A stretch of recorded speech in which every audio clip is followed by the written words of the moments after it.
Thank you very much. That's quite difficult to follow your own introduction, but thank you, Tim. So I want to start just very quickly by explaining to you what the Greenhouse Gas Working Group has been doing over the last 2 years, and to provide a context for everything that we're going to hear over the rest of the afternoon.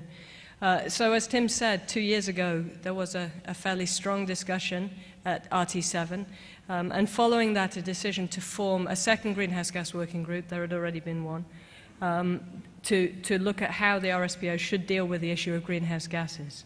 It included several members of the RSPO EB, because it was considered such a key issue. So we've had about 12 members of the EB, as well as lots of other people, about 20 other people who've been involved, with both representing the different constituencies within RSPO and bringing in very strong technical expertise, which has been really important.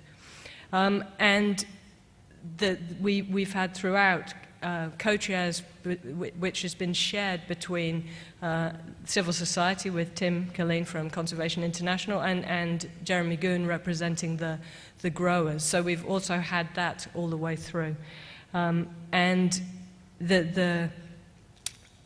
that's been the basis for what the group's done over the last years.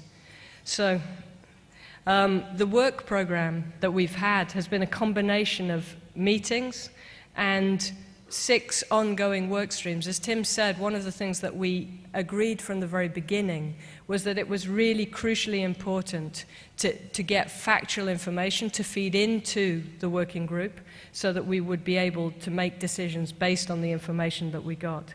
So the meetings that we had, we used to do 3 things really: to discuss the outputs from the work streams, to discuss the potential recommendations to the RSPO EB, and to get updates on other relevant issues, because as you're all no doubt aware, the whole topic of greenhouse gases and emissions has been a very big one internationally.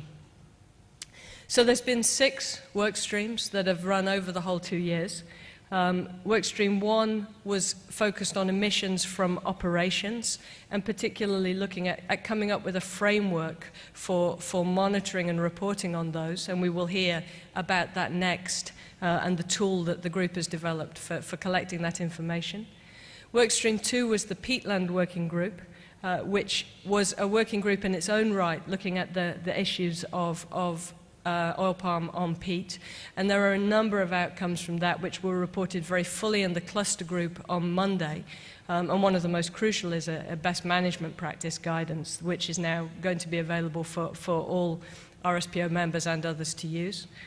The third work stream was a science panel where a number of scientists from different countries, both in the region and internationally, have been working to look at the issues of land use change, greenhouse gas emissions, and oil palm. And Dr. Famudin Agus will be reporting back the results of that science panel work this afternoon.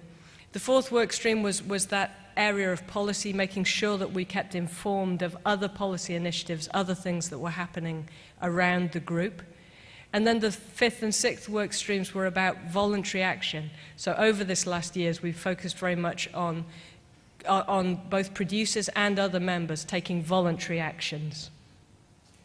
And the outputs are really 3 different things. First, a whole lot of practical advice and tools, which will become available over the next weeks and months as they're finalized, including the Palm GHG tool that we're going to hear about next, examples of voluntary actions that very many members are already taking and can be used by others to improve what they're doing, and, as I said, best management practices on peat. Secondly is scientific papers, particularly on land use and land use change. And then thirdly, the recommendations to the EB, which Jeremy will summarize at the end of this session, and which are already on the RSPO website for those that want to see them.